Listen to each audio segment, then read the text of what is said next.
Hello everyone, मैं सचिन भोर photo audio YouTube channel में आपका स्वागत करता हूं। जैसे कि मैंने लास्ट सेशन में कहा था कि हम लोग आगे जाकर न्यूबॉर्न फोटोग्राफी के कुछ सेशंस लेके आने वाले हैं, राइट। और आज मैं फर्स्ट सेशन लेके आया हूँ मेरी वाइफ प्रियदर्शनी के साथ, जो कि एक बहुत खूबसूरत न्यूबॉर्न बेबी फोटोग्राफर है। और बहुत मज़ा आता है जब उसका काम मैं देखते रहता हूँ कि वो किस तरीके से करती है। हालांकि मैंने खुद ने भी ये ट्राई किया था। मैं खुद एक वेडिंग फोटोग्राफर हूँ और स्टूडियो फोटोग्राफी भी कई सालों से करते आया हूँ। तो जब मैंने स्टार्ट खुद से किया न्यूबॉर्न फोटोग्राफी करते हुए, जो कि मैंने कोई नॉलेज नहीं लिया था, तो बहुत दिक्कतें आती थी और वो रिज़ल्ट नहीं मिलता था। मतलब मुझे पता ही नहीं था कि उसको कैसे रैप करना है, कैसे पोज करना है, या किस तरीके से वो सेटअप क्रिएट करना है। तो हम लोग बहुत अलग अलग तरकीबें निकाल के उसको शूट करते थे और वो आउटपुट देखते थे, लेकिन मज़ा नहीं आता था। लेकिन प्रियदर्शनी का एक अलग एक्सपीरियंस रहा है। हम उनसे ही जानेंगे कि उनका क्या एक्सपीरियंस रहा है। और मैं कुछ ऐसे क्वेश्चंस करूंगा आज कि जो कि मैं खुद एक वेडिंग फोटोग्राफर हूँ, खुद एक स्टूडियो फोटोग्राफर हूँ कई सालों से। तो मेरे मन में कुछ एक नॉर्मल एक टिपिकल कुछ क्वेश्चंस है, तो वो मैं प्रियदर्शनी से बात करना चाहता हूँ। लेकिन प्रियदर्शनी का कैसे स्टार्ट हुआ न्यूबॉर्न फोटोग्राफी में, तो वो कुछ बताएगी, उनका एक्सपीरियंस क्या रहा है। एक्चुअली थोड़ा सा मैं शॉर्ट में बताती हूँ। कुछ हमेशा हम लोग कहते हैं कि कुछ बुरा होता है तो मेरे साथ क्यों हुआ, हम लोग ये सोचते रहते हैं। बट ऐसा ही कुछ इंसिडेंट्स हमारी लाइफ में आया और वो मेरे लिए एक टर्निंग पॉइंट हो गया। तो वो जो एक्सपीरियंस था न्यूबॉर्न फोटोग्राफी, मैटरनिटी फोटोग्राफी, तो जो एक्सपीरियंस मैं खुद नहीं ले पाई, तो मैंने सोचा कि मैं दूसरों का क्लिक करके मेरा सेटिस्फेक्शन तो डेफिनेटली ले सकती हूँ।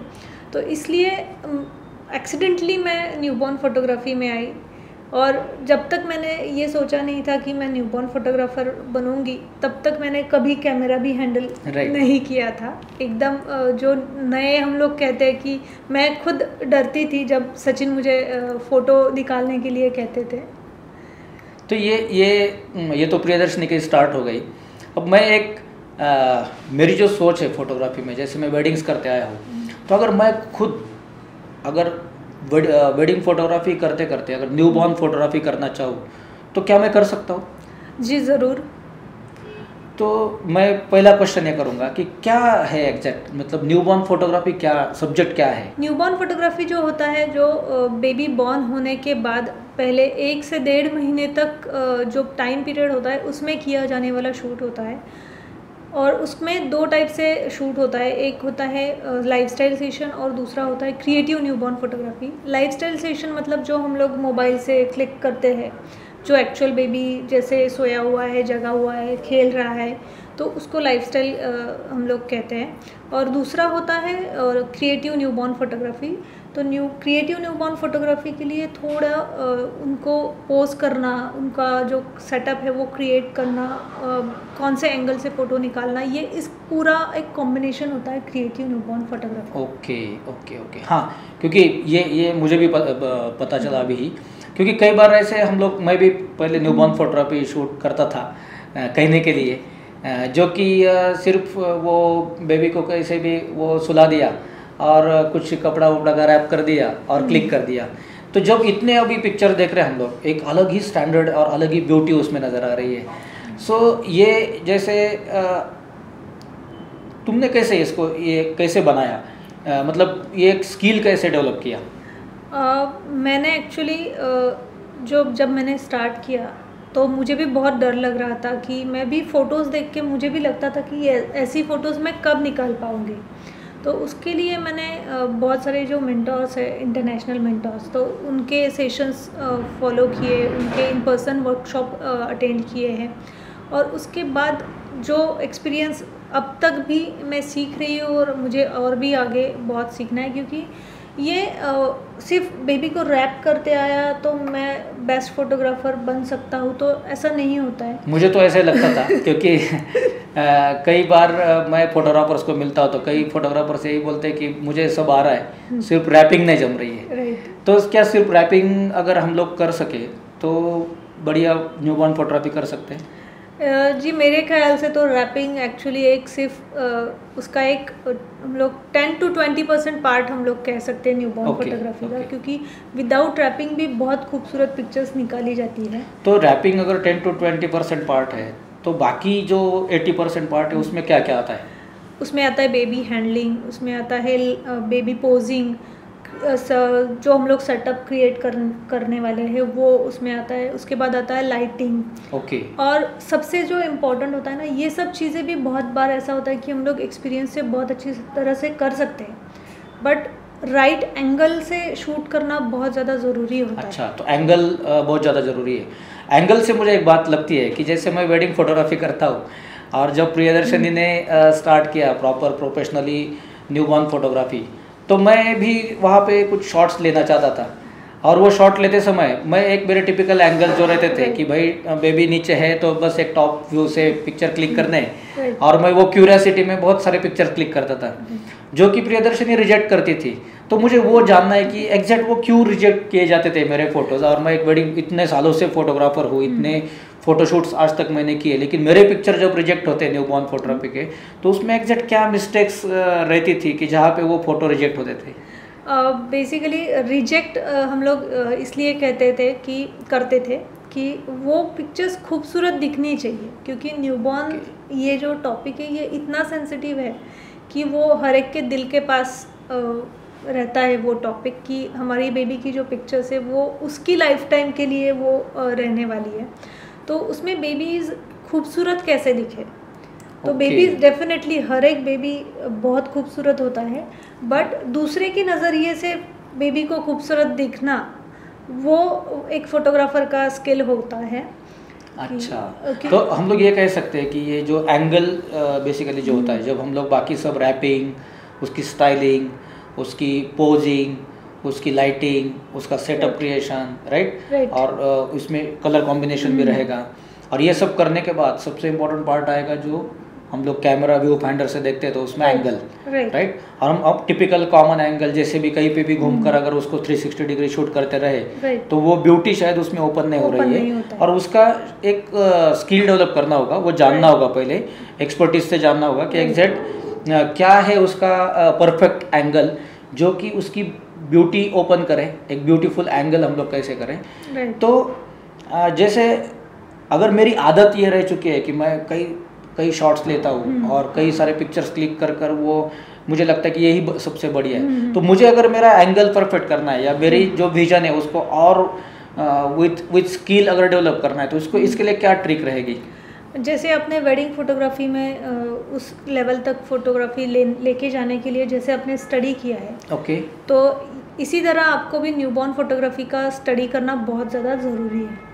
ओके, न्यूबॉर्न फोटोग्राफी का स्टडी करना मतलब ज़रूरी नहीं है कि किसी के पास इमीडिएटली जाके आपको शूट चेक करना है कि वो कहाँ पे वर्कशॉप है और कहाँ पे हम लोग कर सकते हैं, तो ऐसा नहीं है।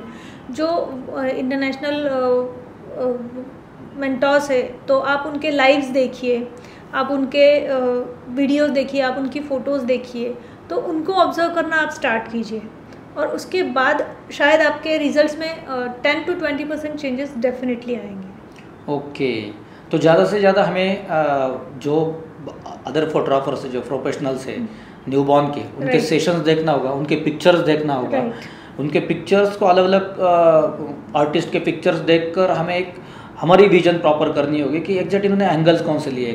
कलर कॉम्बिनेशंस के बारे में भी मुझे शायद लगता है कि इसमें, क्योंकि मैंने जितने पिक्चर्स देखे तो उसमें बहुत ज़्यादा कलर्स, डिफरेंट कलर्स नहीं यूज़ किए जाते, कुछ कलर स्कीम पर भी वर्कआउट किया जाता है, राइट। कलर स्कीम बहुत ज़्यादा इम्पॉर्टेंट होता है, क्योंकि कलर स्कीम की वजह से वो फ़ोटो सुंदर दिखता है। लेकिन कलर स्कीम का यूज़ हम लोग दो ही तरह से कर सकते हैं, एक तो कॉम्प्लीमेंट्री और एक मोनोक्रोमेटिक। तो इसी दो कलर स्कीम में कौन से कलर्स खूबसूरत दिखेंगे सेटअप करते टाइम, ओके, तो इसी दो कलर स्कीम में हम लोगों को सेटअप्स क्रिएट करने हैं। ओके, तो जैसे सेटअप क्रिएट करते हैं हम लोग, तो हमारे पास अगर 10 अलग अलग प्रॉप्स हैं और 10 अलग अलग प्रॉप में से ही कौन सा बेटर प्रॉप रहेगा, या पहले हम लोग बेबी का पोज करें या फिर पहले प्रॉप लेके बाद में पोज फाइनल करें, तो ये कई बार ऐसे सवाल आते हैं मन में मेरे भी कि क्या प्रोसेस होना चाहिए, क्योंकि इतने प्रॉप्स होने के बाद कई बार ऐसे लगता है कि सब प्रॉप्स यूज़ कर दे, राइट? तो क्या उसमें कैसे हम लोग डिसीजन ले सकते हैं कि कौन सा प्रॉप कब यूज़ करें, उसमें क्या बेबी को पोज करना चाहिए? राइट, तो बेसिकली पहले आपको विजुअल होना चाहिए कि Okay. आप कैसी फ़ोटो निकालने वाले हो। तो उसी हिसाब से आपका ऑलरेडी जब आप विजुअल करते हो तो आपके माइंड में सेटअप कैसा आप क्रिएट करने वाले हो वो फाइनल हो जाता है। बेबी को किस तरह से हम लोग पोज या फिर रैप करने वाले वो फाइनल हो जाता है।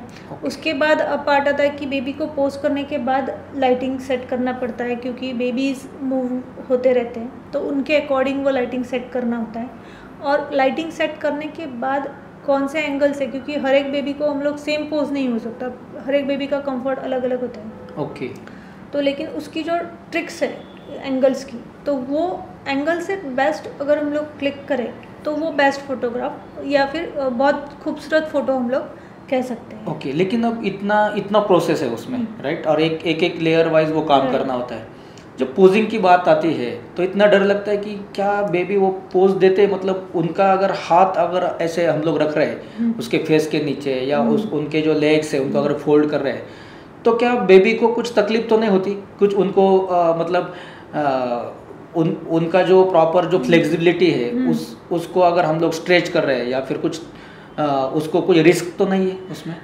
डेफिनेटली रिस्क है। तो रिस्क है इसीलिए जब हम लोग मेंटोर्स को फॉलो करते हैं तो उनके पास उनकी खुद की ट्रिक्स और टेक्निक्स होती है कि किस तरह से उन पोजेस में उनको मोल्ड किया जाता है और उस तरह से उनकी पोजेस दी जाती है। ओके। तो ये पोजेस हम लोग डायरेक्ट ना करते, पहले उसका स्टडी क्या एग्जैक्ट पोज हो सकती है, बेबी की जो एनाटॉमी है उसको समझकर कहाँ पे उसको हम लोग फ्लेक्सिबली प्रॉपर उसको पोज कर सकते हैं जो कि बेबी को कोई रिस्क ना रहे।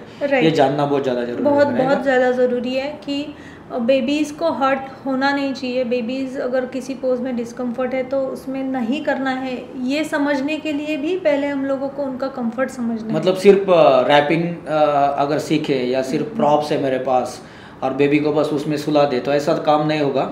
उसमें थोड़े और प्रोफेशनल तौर तरीके हमें जानने होंगे। ऐसे और भी कई सारे सवाल हैं, लेकिन सब एक साथ ही ना लेते हुए हम लोग आगे के और एक सेशन में और कुछ मेरे क्वेश्चंस रहेंगे और ट्रिक्स एंड टेक्निक्स वाले भी क्वेश्चंस रहेंगे, उनको भी जानेंगे।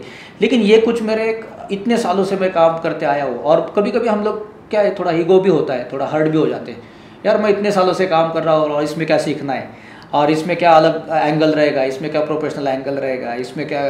बस इसके साथ आगे जाके हम लोग एक सेशन ऐसा भी प्रियदर्शनी से लेंगे कि जहाँ पे डिजिटल बैकग्राउंड सभी मिल रहे हैं प्री वेडिंग के, और डिजिटल बैकग्राउंड्स का बहुत यूज़ हो रहा है। बेबी को हम लोग अलग फ़ोटो निकाल के वो डिजिटल बैकग्राउंड में रख कर वो क्लिक कर रहे हैं, उसका भी एक अलग खूबसूरती है, लेकिन उसके बारे में भी हम लोग जानना चाहेंगे। और बस मज़ा ये है कि कई सारे सेशंस हम लोग आगे बहुत खूबसूरत सेशंस लेके आने वाले हैं, लेकिन उसके लिए हमें पहले सब्सक्राइब करना है फोटो आरटीओ को। और ये सेशन अगर आपको पसंद आया है तो आप इसको ज़्यादा से ज़्यादा शेयर कीजिए, लाइक कीजिए, इस बेल बटन आइकॉन को क्लिक कीजिए ताकि आपके लिए हम लोग आगे जो सेशन बनाने वाले हैं वो तुरंत आपको मिले, आप उससे नॉलेज भी ले, मज़ा भी ले, और जो हम स्टेप बाय स्टेप कर रहे हैं वो आप तक भी पहुँचे, राइट? सब कुछ सुरक्षित रहकर करना है, क्योंकि न्यूबॉर्न बेबी फोटोग्राफी भी बहुत एक ज़्यादा हमें ख्याल रखना है, उसमें बहुत सेंसिटिव सब्जेक्ट है और बहुत खूबसूरत भी है, राइट? यही खूबसूरती को हम लोग बरकरार रखेंगे और आगे खूबसूरत सेशंस आपके लिए लेके आएंगे। Thank you so much Priyadarshini, जो कि आप उनको फॉलो कर सकते हैं इंस्टाग्राम पर द किड्स फोटोज़, जो प्रियदर्शनी का ब्रांड है उस पर, राइट? और वहाँ पर भी आप कुछ क्वेश्चंस कर सकते हैं। सो www.instagram.com/thekidsphotos को फॉलो कीजिए प्रियदर्शनी को, और आपको नेक्स्ट सेशन के लिए सब्सक्राइब करना है फोटो आरटीओ को। Thank you so much, take care.